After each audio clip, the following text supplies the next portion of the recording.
So hello, everyone. My name is Andrew McKinnon. I'm the new Director of Policy here at Accelerate, Canada's ZEV Supply Chain Alliance.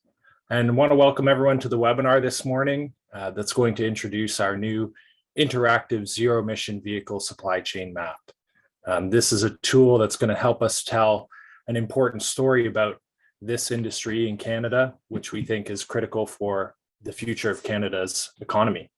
So over the past few years, and particularly in the past 18 months, we've experienced a significant growth in investment into every segment of Canada's zero-emission vehicle supply chain.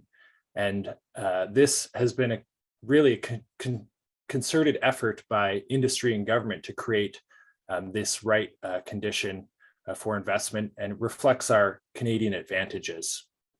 Some of these advantages are long-standing and natural, like the predictability of our governing institutions or our mineral endowments, and some are the results of the good decisions and hard work of previous generations of Canadians, including our educated and skilled labor force and our world-class parts and vehicle assembly sector. Understandably, some very large investments have dominated the recent public dialogue. I think that's top of mind for many of us today. Of course, though, one of the objectives of the interactive map that we're introducing today is to demonstrate that private investment and economic activity is running parallel to these large investments. And we want to demonstrate that there's an exponential economic growth in the whole ZEV supply chain in the country. The other principal objective of the project will be to show Canadians that zero emission mobility is tangible and a growing segment of our economy in this country. This includes mining, batteries, fuel cells, parts, and vehicles. And this represents an economic opportunity for wealth creation and for future generations of Canadians in every region of the country.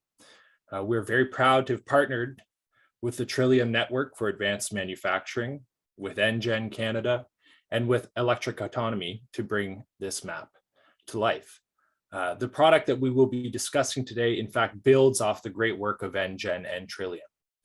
For today, our goal is to provide you with a good understanding of the functionality and utility of this tool, the information gap it is meant to fill, and how it can be used to help tell your story, and how we intend to continually improve it by adding more data and more entries.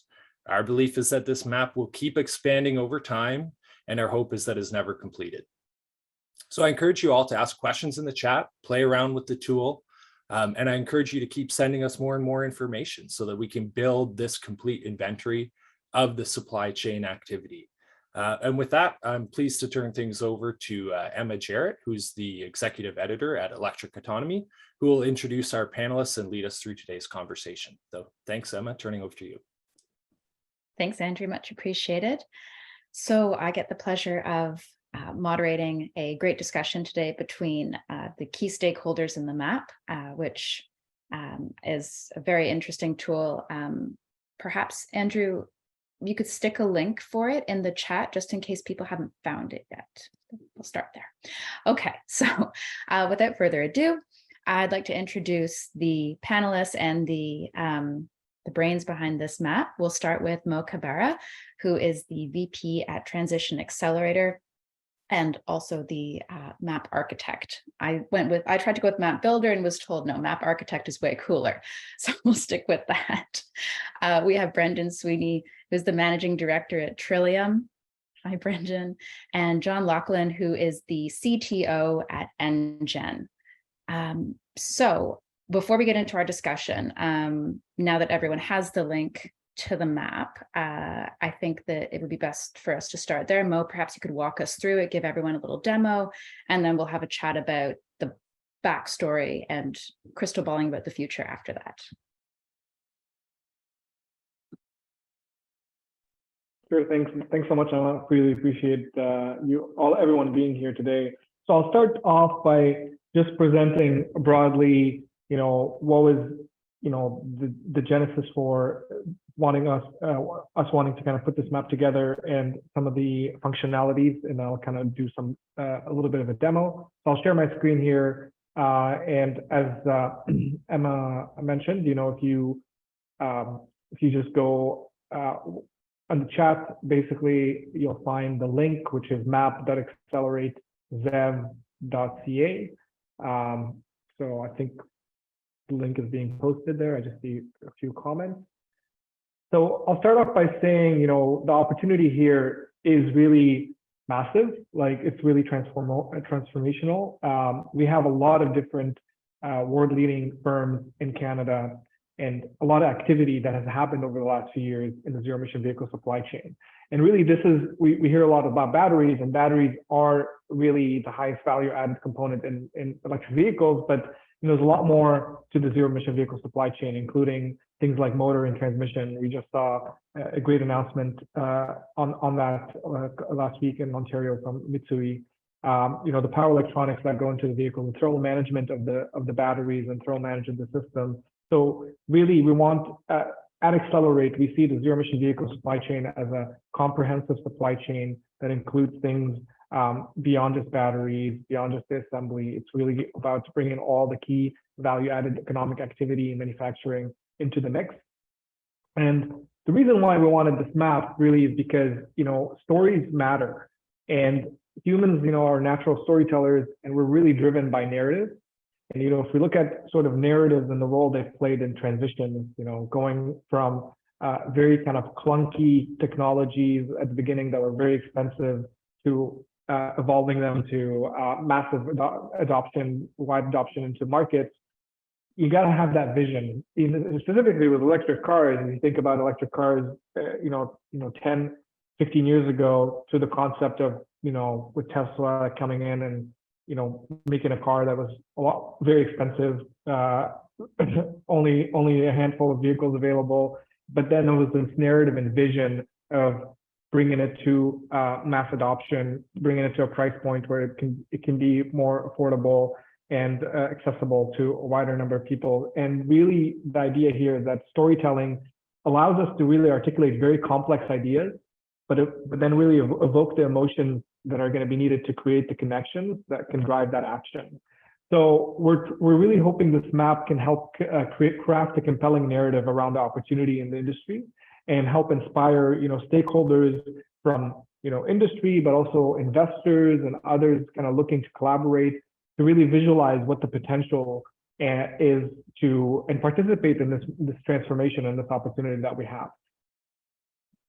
Really, we want this map to provide us a framework for understanding the present and envisioning the future, but also looking at the past, because when we look at the past, we see how far we've come along and allowing us to really communicate that value and the significance of the opportunity. And when we effectively communicate that narrative, we can get people to feel empowered and feel that they're part of this story and take ownership of driving that positive change that we need to bring into growing the sector. So that's really kind of the why of the map. So with the map, really, the idea here is to track activities that have happened across the supply chain. So there might be companies that have existed for a while, but we really want to track the specific sort of incremental activity that has happened over the last few years. The idea for this map, as kind of Andrew mentioned, is it's going to be evergreen. We're not coming here saying this is a full thing. We've captured everything. We want to continue building on it. So we're calling this our version 1.0. And really allowing the user to explore the regional clusters that have formed over the last few years, the investments that have been put in or disclosed in terms of the dollar values, the growth over time. So without further ado, I'm going to jump into a quick demo here and show you how the map looks like. So you should be seeing my screen here. I'm going to look for a thumbs up for my fellow panelists that my screen is showing. No? Okay.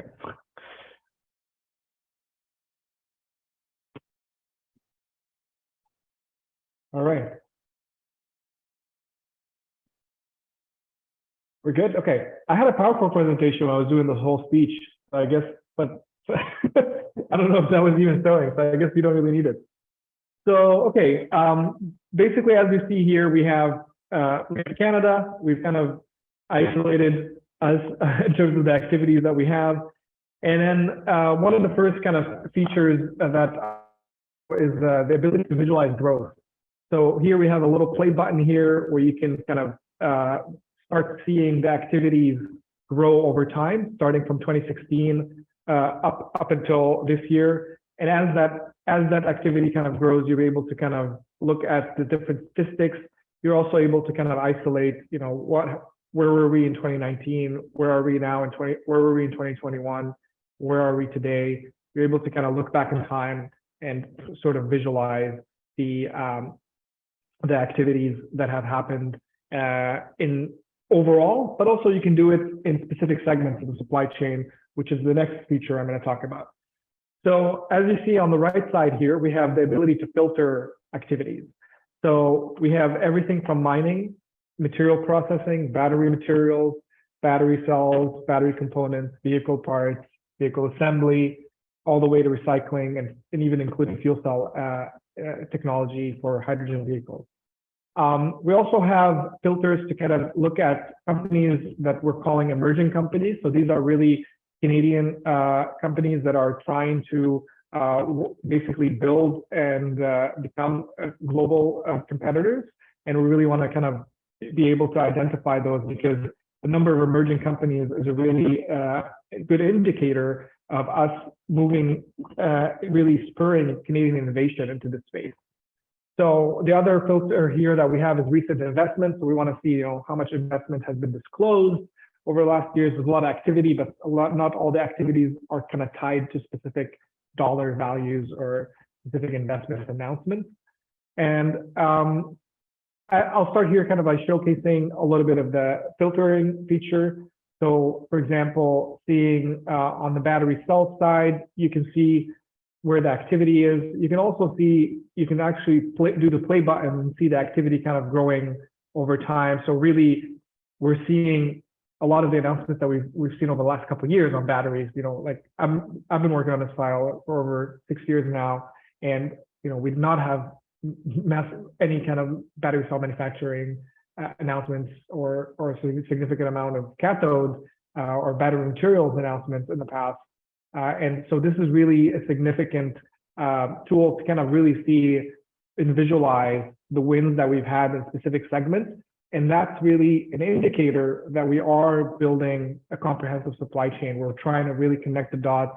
And it's not about a single plant that's just appearing somewhere. It's about really the different activities that are formulating across the board. And you can see sort of the Bécancour cluster, that we've kind of seen kind of formulating over the last couple of years with a lot of the investments on the Quebec side. So it's been great to see that, and we want to be able to visualize that here. Another feature is our kind of statistics box. So here you'll see the number of active companies, the number of active segments. So this is, you can kind of see, as I mentioned, in 2016, we kind of had 7 segments, and now we have 12. So this is really the growth and the expansion of activities into the full supply chain. The disclosed investments. So this is not to say this is all the amount that has been invested, but this is what's been disclosed publicly. So around $26 billion that we've captured in this map, and a lot more coming in the near term as well. And the number of emerging companies is another statistic. And we'll kind of be, based on data availability, we're going to be able to kind of expand that statistics box and include things like jobs and other economic metrics to really highlight the story and demonstrate the value for this of this industry into the Canadian economy. So I'll kind of give you a sort of a show as well in terms of what do you actually see when you click on a pin.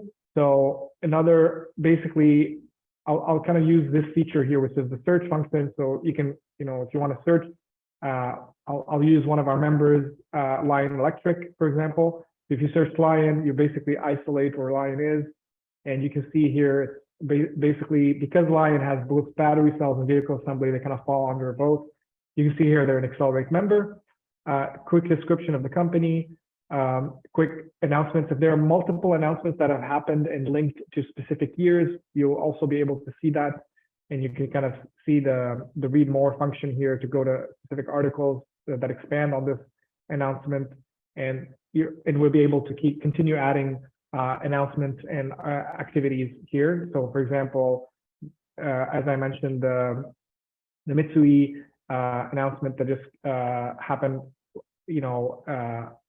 last week. So you see here, we've added that into the map as well to really highlight the activity and the economic value, the value as well here. So, and we'll be continuing to add that into disclosed investments as well. So that's kind of the pins and what you'll be able to see as you visualize or kind of zoom in. You can kind of, as I mentioned, explore clusters. So you can click on specific clusters and zoom in and try to see the different companies there that are kind of located close to each other. You can minimize this, so get that out of the way.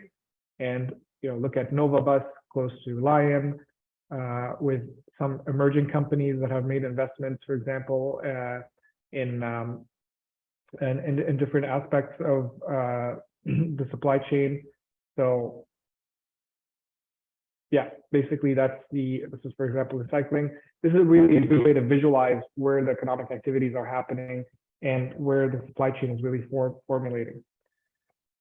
So to go back to the home button, you're back in the main view. You're also able to kind of, as I mentioned, activate multiple filters together. You can clear those filters in one button here.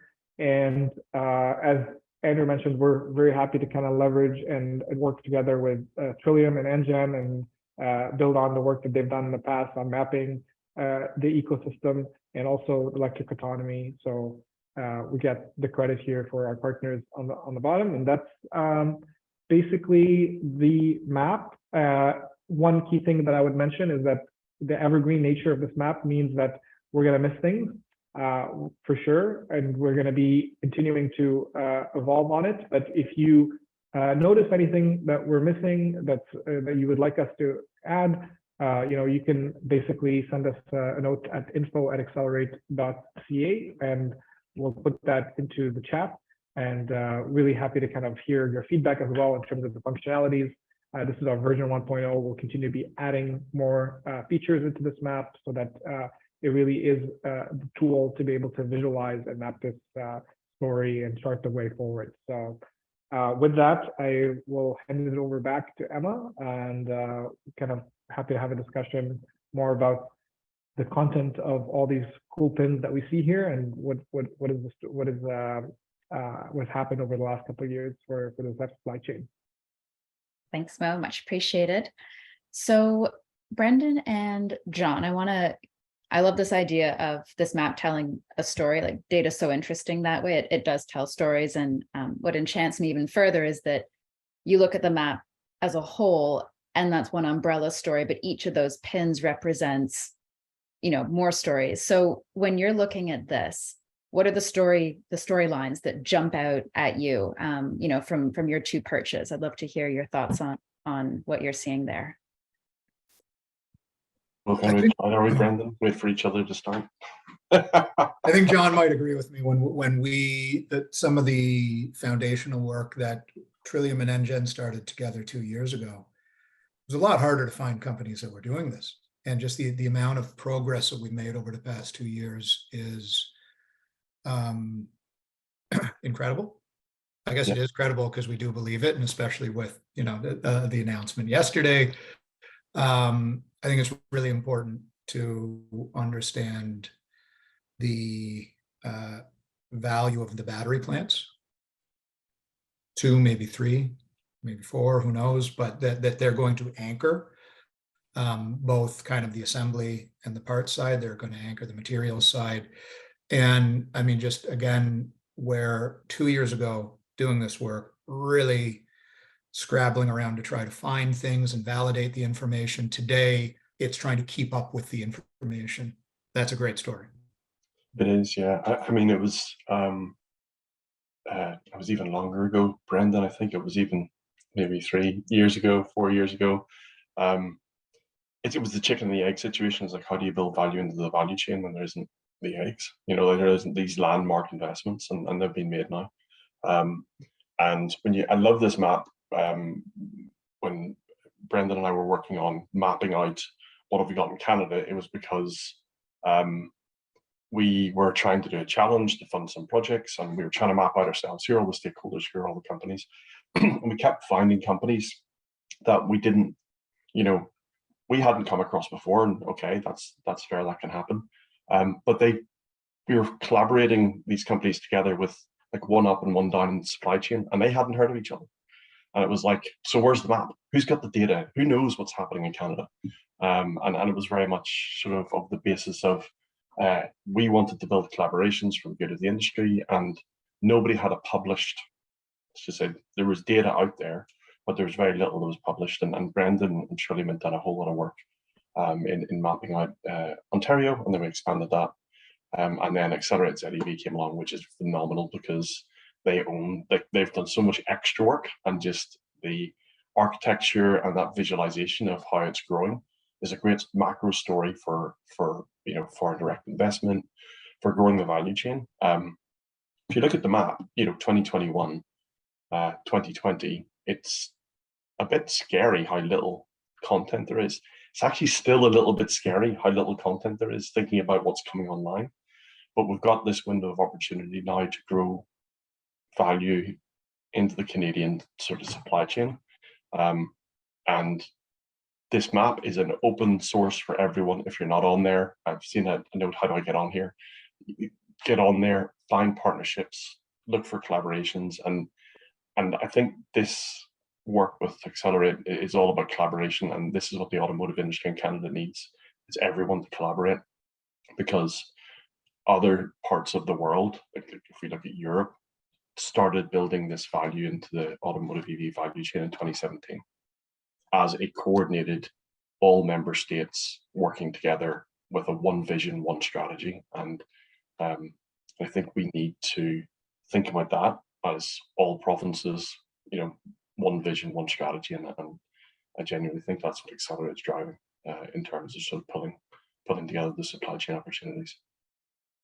Yeah, it's an interesting collision between the passage of time and breaking down silos between industries that historically didn't talk to each other.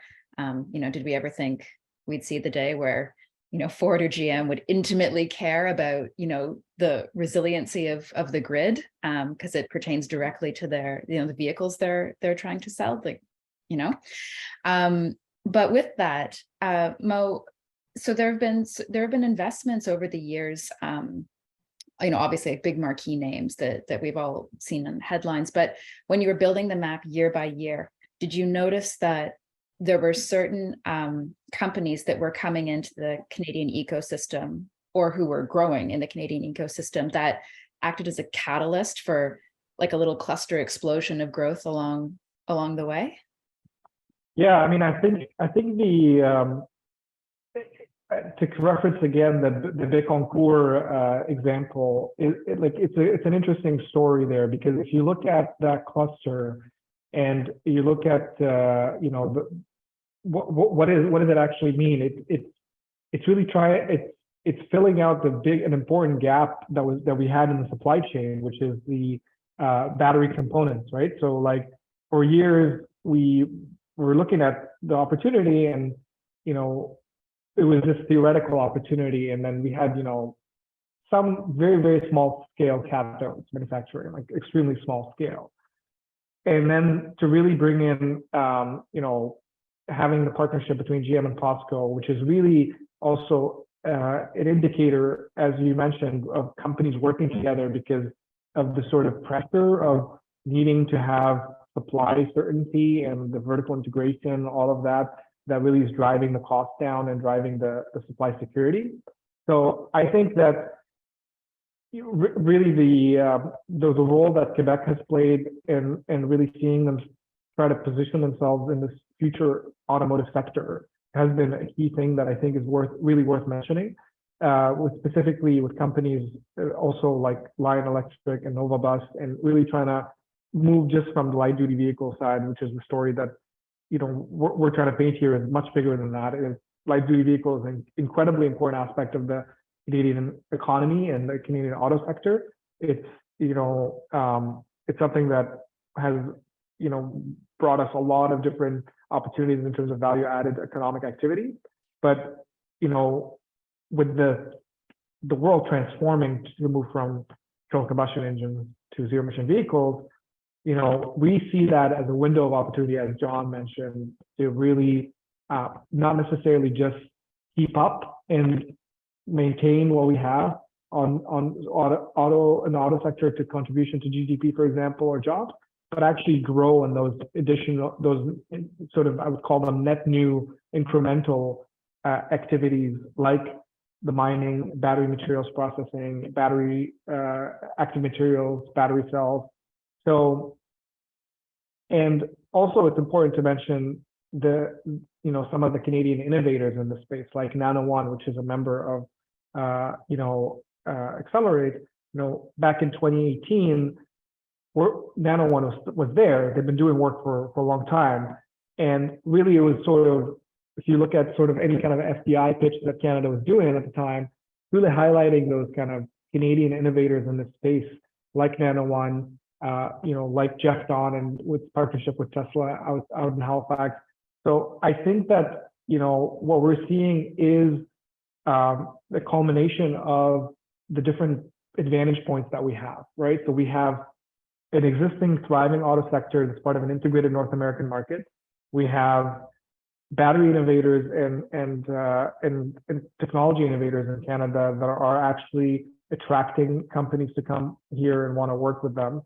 And we also have, the actual integration for like the raw materials that we have and the clean electricity to power it all for the most part, right? So I'm seeing like really the story here is that we've been talking about the potential for 5 years, and now we're really starting to see the potential materialize. But I think we're really just starting to scratch the surface, as John mentioned. It's still little relatively to how big this opportunity is and how big we can go. But I'm very excited to kind of keep tracking these activities and keep growing this map to really reflect that. Thanks. So on that thread of net new industries and jobs as an extension of that, I think we all know that as Canadians, we have a self-imposed identity of, we're the natural resource hub of the world, but we've never been the place where things are made. That's different now. Obviously, the map is showing that that's the direction we're tracking in. So Brendan and John, again, sorry, I keep bundling you two together, but it's because you overlap a bit. With these new industries coming up and the new jobs is a need for talent. And I'd really like to hear how, NGEN and Trillium are making sure that all of these companies have support with talent, that there are, these clusters that are popping up, which are employment intensive areas, are going to have the people they need to make them a success and to keep growing and attracting more investment. Awesome. Well, I go first this time. I'm sure you've got lots of insights, Brendan. Yeah, talent's really key. Particularly as we look at this new, it's new supply chains. And there's some reskilling that can be done. NGEN's actually got a program with Employment and Social Development Canada, ESDC Canada, for training. It's for manufacturers, we're the advanced manufacturing cluster, but it's basically an 80% subsidy for manufacturers that want to train their employees. And so there's so if you're interested, it's really worth it. It's real good bang for your buck. I think you put about 2,500 in, and then the other 80% is covered by NGEN. So that's a training program that we've got. So please get in contact if you're a manufacturer. Doesn't matter whether you're in automotive or not. We do every sector, but there's a real need at the minute within the automotive sector, not just for the new supply chains that are being developed, but the traditional supply chains for powertrain, internal combustion engines. Those companies will need to pivot and transition, and volumes are going to drop. And as the volumes drop, more flexible manufacturing, more automation, different skill sets will be needed. And so there will be a need to start transitioning both how we manufacture in higher product, lower volume as that transition happens with the traditional manufacturers, but also how we train and reskill those employees to make sure that we're able to fill those gaps. Otherwise we're going to lose that content as well, and that's an exposure to us in terms of macro revenue for Canada. Yeah, I think some of these investments, especially in the battery cells and the battery materials, are really good fits for Canada and particularly for Ontario and Quebec because they're very STEM intensive versus very production and trades intensive. That really fits our profile of the types of people that are graduating from Canadian colleges and university. It's also a very good, for an affluent part of the world where wages are high. STEM jobs are good jobs, wages are high. And so it really is a good fit. And, it gives us a chance to bring some brand new companies in and to see some new approaches to talent recruitment, talent attraction, talent development, HR in general, in a time when I think the best companies are going to be those that have, that are the best at HR, that are the best at recruitment, attraction, retention. It's also a really good opportunity, especially with the battery materials, start from a clean slate and make these the most modern, the most automated battery materials plants in the world. And I think that's something that maybe NGEN can help you with too. So Mo, just looping in a question that's popped up in the Q&A. Someone's asking, is there an intent to develop a research and development filter on the map and, reflect the talent component of this along with the industry that's coming up? Yeah, that's a great question. And we're actually working on sort of a battery innovation kind of piece of work to basically map out what is the opportunity on the sort of future looking side of the equation. And a part of that is mapping out the existing battery innovation ecosystem, which includes R&D and happening academically, but also companies that are kind of involved in R&D.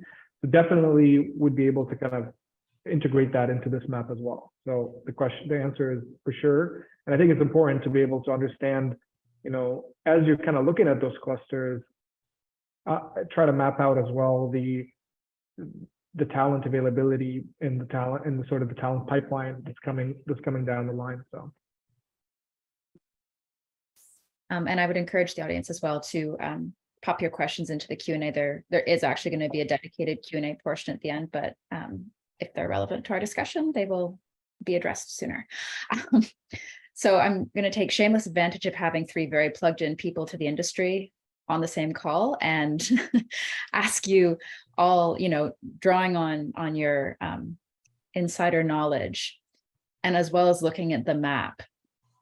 Let's crystal ball here for a little bit. And, amongst yourselves, this map is a reflection of how far we've come, but it also arguably could act as a roadmap for future investments and companies looking to see if there's an opportunity for them in Canada. So if you were going to project 5 years into the future, 5 to 10 years, what do you think the map will look like? And, Brendan, we can start with you. I'll delegate this time. I think more mining, more materials, and this is really the next. This is really the next step in this. We have assembly plants on the ground. We have battery investments coming online. Those are massive.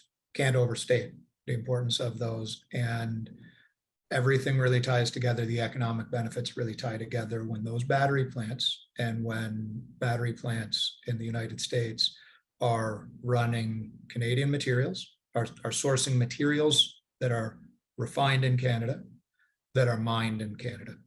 And so that's where we really hope and anticipate to see more progress over the next 5 years. Great. John, you want to jump in? Sure, and thanks for going off script and asking a really hard question and delegating to Brendan first. So I really do appreciate that. What else can I add to what Brendan said? Processing is really important. There's a lot of value in the processing. There's a lot of embedded carbon and emissions in the processing of materials. There's a lot of whether it's mechanical or chemical, but there is in current existing processing technologies in China and other jurisdictions in the world, there are large toxic leaks and large environmental disasters coming out of the back of the processing. So to add what Brendan, said, I saw Mo nod as well. So like, I think what I'd really like to see in the map, and I think it is more of a 10-year type play. I mean, we have got these sort of vanguard landmark investments here. We need to build the value into the value chain. We do need to get the materials out. We need to process them. We need to process them with really conscious, positive environmental footprints. And we've seen Canada is a world leader in sort of its environmental ethics and responsibility. The projects that we've funded have significant step changes in the processing capabilities. And NR Canada challenge called Crush It, where they set really big, step change environmental targets in terms of the energy usage and therefore the emissions.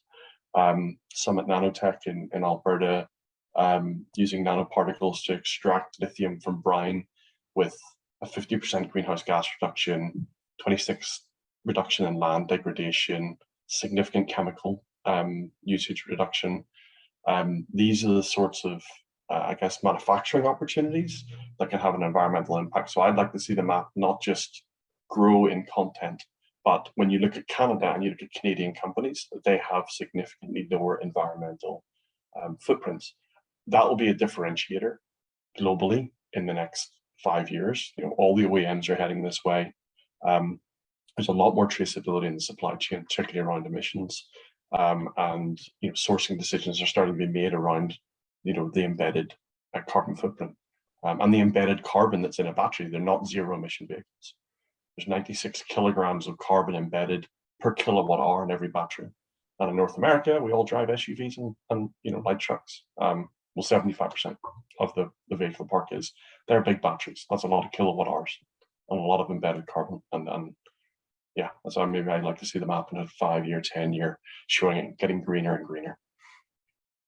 A cool idea. I mean, I can feel Mo shuddering from where I'm sitting. That No, I've just said them. The extra work that would take to calculate it out, but that would be really interesting to see that each of those pins also having their carbon footprint attached to them. Sorry, Mo. No, that sounds awesome. I think that's great, and I think to Don's point, the battery passport that the Global Battery Alliance has been working on, and Europeans have been working on, this is where we're headed, right? Because this is sort of the ESG pressures from investors is kind of really also driving companies and to want to have the cleanest battery possible.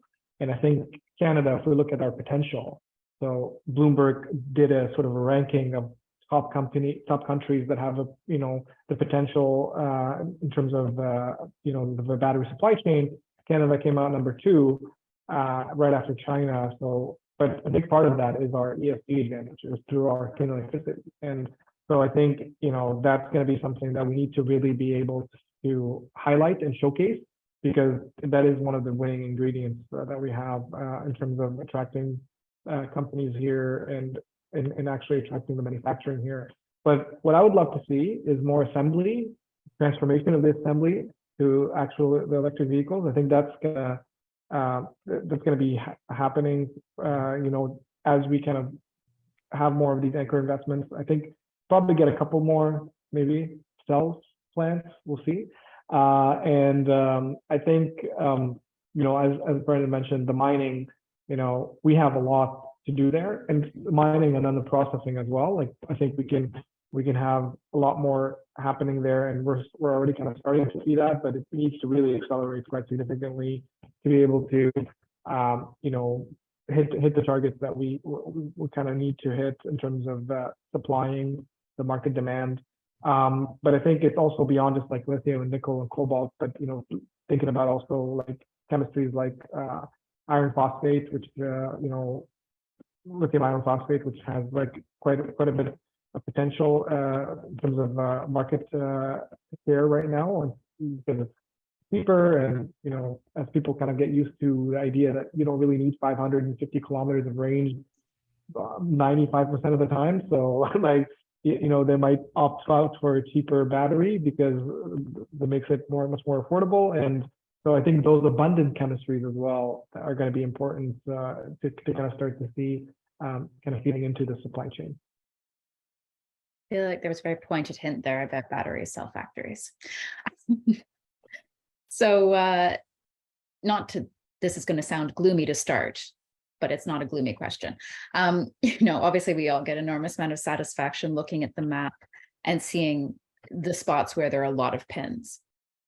The flip side to that is there are spots where there are not a lot of, supply chain investment. So is one of the stories the map tells about the successful combination of factors that it takes to get an investment off the ground in a particular jurisdiction. So like, for example, is 30% talent, 20% government investment, and so on and so forth. Is there a formula that's emerging that anybody is seeing there, or is it happenstance? Anyone can answer that. I mean, it's location. The North American supply chain is highly integrated. 81% of the revenues come from trading in North America. In fact, only 3% of revenues are with components that are traded outside of North America. So 81% is US, Mexico, and 16% within Canada. So it's location, and the embedded transportation footprint with clean energy and availability of clean energy. I mean, that's the sort of macro factor. It's logistics getting components to the facilities that need them, and not creating big carbon logistic footprints in the middle, because Canada's massive. And yeah, I don't know. I've only been here 4 years, so I'll hand it over to. Brendan, do you want to add anything? Yeah, I mean, location and proximity to the supply chain and to materials and to transportation networks is never not going to matter. But when we compare this map and when we compare this map in 5 years, you can see work that I've done in a past life that, in 2017, 2018, we were seeing the geographic concentration of Canada's automotive industry, basically, in a corridor between kind of London and Barrie, and then in Windsor. And they're really, things that were outside of that were in Perth, Ontario, in the Eastern Townships in Quebec were closing and closing and closing. And we're seeing the reverse trend now, where with electrification, we see parts of Quebec not just being kind of legacy players with a couple things left over, but having important world-leading clusters emerging. We see parts of northern and near northern communities playing a really, really important role, which also means, and I think this might address bits and pieces of one question in the chat, huge, amazing opportunities to bring resources online in collaboration with northern communities, with Indigenous communities, and to offer economic benefits associated with the electric vehicle supply chain that were not offered with the traditional automotive industry in Canada ever. And I think we've already made some big steps there, but there's obviously a lot more to do. Be really interesting to see where we are 5 years, 10 years from now. And Mo, putting on your policy hat, building off of Brendan and John's comments, what would you like to see from the government in terms of more, different, the same support to make this a very as equitable as possible, this transition into net new industries? Yeah, I mean, I kind of echo Brendan's comments there, where we're really seeing this becoming a true pan-Canadian opportunity and true pan-Canadian supply chains. There's obviously clusters in certain regions, not a lot of pins, but the reality is that it's going to take a little time. Seeing the activity, we do have world-class activity, for example, right now in Halifax in Nova Scotia with Novonix, who is doing a lot of different work in batteries, starting, coming out of Jeff Don's lab, and who now has a partnership with Tesla. And then we're seeing lithium mining in the prairies, right? So and we're seeing the hydrogen fuel cell ecosystem kind of growing in BC. So I do think that what we need to do is to really identify the opportunities that in the strength and that each kind of province and region has, and basically be able to kind of double down on that. And the support should be really proportional to identifying what is the opportunity, where can government actually support to fill in a gap, and what does success actually mean for Saskatchewan and Manitoba in this space. And that really takes a kind of strategic approach of looking at this opportunity overall and having a clear strategy of how do we want to actually fill those gaps in the supply chain, and how do we leverage the strengths and advantages of each region to be able to play a key role in this space. So I think we're there, a little bit more from some provincial efforts, like Quebec. Really, this is not happenstance in Quebec at all. It's very kind of concerted effort and strategic effort. And we need to kind of be able to encourage provinces to do that, but also have, a pan-Canadian or national effort as well in terms of mapping out those advantages and then linking them to specific, as you kind of mentioned, Emma, before, the roadmap, what does that actually look like for different provinces, and how can they how can we help them build that ecosystem?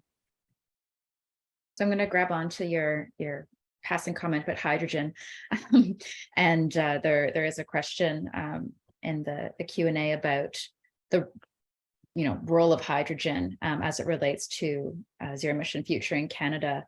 Is the map reflecting opportunities growing there? What do we think the potential is in the next 5 to 10 years for growth in that specific sector? So John, maybe it makes the most sense to start with you. I'm actually kind of becoming a hydrogen convert, particularly for Canada. And I'm thinking about sort of buses, coaches, heavy duty. I'm even kind of a convert, although I'm wrong, because no one's going that direction for light trucks. To decouple the energy vector from the grid and be able to transport it is a big thing. The amount of investment that needs to happen in terms of electrical infrastructure, both at a macro level of getting the energy, but also in terms of the distribution and the infrastructure investment that's needed, is pretty big. And so from a hydrogen perspective, and there'll always be a battery with hydrogen, it's hydrogen electric. There's a lot of sense in terms of, makes a lot of sense to have heavier duty vehicles that can be right sized for the fuel cell and with the right battery chemistry, and it solves a lot of problems. There's still a bit of a ways to go in terms of infrastructure, and Canada's right up there as a world leader. New to Canada, but outside looking in, when you look at Canada, you've got the big companies that have made their investments over the years, and it makes sense from a geographical perspective. It makes sense from a weather perspective, which makes Canada unique. And population density, geography, weather, it's unique. There is nowhere else, right? So I think it'll start. I think it started, and I think it will continue to grow. And we'll take significant step changes in what's happening with batteries to offset that roadmap for the heavier duty vehicles. Brendan, I don't know if you want to jump in about any comments regarding yesterday's announcement of the Ontario hydrogen refueling station. Just to bring in a bit of a news hook here, that was, I believe, the province's first station. Is that Yeah, I mean, I was a little focused on some other news that came out yesterday, but you start somewhere. You start somewhere. One is a lot more than zero, and if there is interest, demand, one becomes two, becomes five, becomes 10. So, starting with one is a very good place to start, and very timely for this particular webinar. So, Mo, with the future of this map and just looking at, I heard a great expression yesterday from a different panel I was on. Somebody said that all the things that touch EVs are like shoulder industries, like they're rubbing shoulders. I really liked it. Anyway, these shoulder industries and infrastructure that touches EVs, particularly what I'm thinking about is like power sources. Will that ever be reflected on the map, do you think? Like the hydro sites, nuclear, wind, solar, battery storage actually would be another one. Is that going to appear on the map one day? I would like that for sure. So I'm also involved in something called Electrifying Canada, which is an initiative bringing together key voices to advance electrification, but also the build out of net zero electricity systems. And we're working on another map there. So I think the idea would be to hopefully bring in investments in utility investments related to growing the grid, or utility investment related to mobility and electric vehicles, or even like fueling infrastructure investments, as like the one you mentioned in Toronto yesterday at the airport, into this map as well, because that's really part of the supply chain. Because we see the supply chain to be very comprehensive, which includes also the supply and the supply fuel or the supply energy.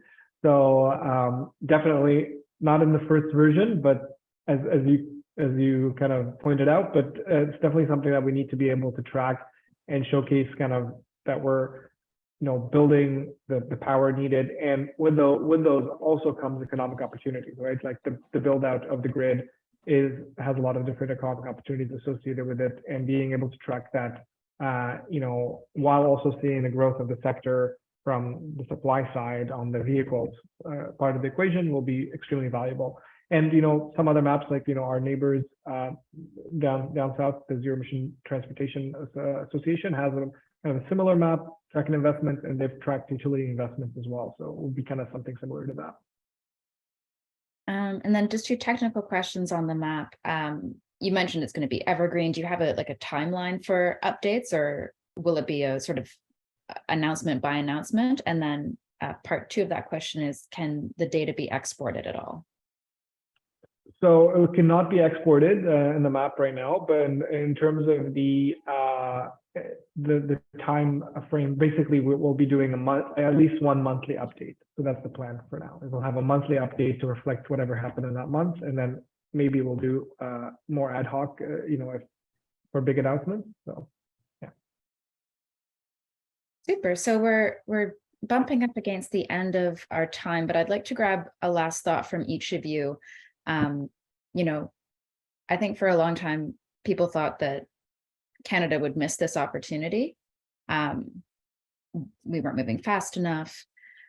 And looking at the map, the progression we see from 2016 to today, and then, your expectation of what will happen in the future. I'd love to hear from all of you how you think Canada is going to position itself in the global ZEV ecosystem. So everything from hydrogen to batteries. And we'll make a little prediction, and maybe we'll loop back in a couple of years and see how they all landed, how they aged. Mo, do you want to start? I mean, I think that I'm going to be the optimistic one here for change, and say that I think in a few years we're going to have significant cell manufacturing, significant activities in the materials space, so battery materials, and also on the mining and processing. So like, I think we're going to go from zero to hero, I guess. And I think in terms of the actual activities on the assembly side, I'm actually optimistic that we're going to be able to transform and modernize, the existing assembly to be compatible and producing electric vehicles because of the investments that we're also bringing in, more upstream from that part of the supply chain. And I would say, I wouldn't put it completely past us. Like, that's my extra optimistic, is really bringing in net new assembly as well. Great. Brendan, do you want to pick it up? I'll give my optimistic nationalistic view that, we're going to leverage our location within the North American supply chain. We're going to leverage our existing assembly plants. We're going to leverage the battery plants that are coming online to build out an integrated mining and battery materials industry that rights the wrongs of the 19th and 20th centuries. That means we're not shipping raw materials to the United States, to the United Kingdom, to Norway, to wherever, only to import them back as finished goods. That we're finally going to avoid this staples trap that plagued Canada's economy forever, and that we're going to be the leader, not pretty good in participating, but we're going to be the leader in integrated battery materials moving forward. And we're going to have the political willpower to do so. And John, are you going to be the pessimist? So, of course, we're the advanced manufacturing group, right? We're all about advanced manufacturing. I think what Brendan says is really critical. And there's another, as I learn about the North American market and the Canadian market, there seems to be a lot of startups that grow and then exit the country, or exit and don't scale. And there's a lack of non-dilutive funding for these companies to actually scale the manufacturing processes, prove them out. And sorry, shameless plug to NGEN. We have non-dilutive funding to help companies invest in advanced manufacturing capabilities, to have a step change in quality, a step change in cost, a step change in environmental capabilities. And I'll drop a link into the chat, because there's $95 million worth of projects on the table right now at this minute. So I think we need to think about how do we help our companies scale? How do we help them stay in Canada? How do we think about the impact of the Inflation Reduction Act? And I applaud the governments, provincial, federal, for the mechanisms they're putting in place. And I'm keen to look at not investing in sort of traditional manufacturing technologies, but looking at what is the next step change in manufacturing capabilities in order to have the highest quality, best production, lowest cost, best environmental footprint, and for us to invest in that, because that will create a global differentiator for Canadian companies. It'll keep them anchored here, and it will increase the opportunities for export and revenues. Well, thank you all so much for sharing your thoughts and for collaborating to build this map. For Electric Autonomy's part, we're very pleased to be involved, and this is a really impressive industry tool. So pats on the back to everybody, and thank you for answering all the questions and sharing your wisdom. I'm going to pass back to Andrew just to say closing remarks for Accelerate's part, and it was my pleasure to be here today. Thanks very much, Emma. Really happy to have you moderating the discussion with some of our great panelists here, and amazing to hear the conversation and just the types of questions that come up through these webinar opportunities is always enlightening for us. So not too much to add from my part. I would encourage all of you who are interested in the map, seeing a lot of questions, hey, how do I get involved in this? Who do I talk to? Reach out to us here at the team at Accelerate, and this is our role, is to facilitate this work and building these visual connections for really this growing project here in the country. So appreciate all our panelists, and thank you for everyone who joined in today, and looking forward to continuing this dialogue on this growing industry in our country. Thank you.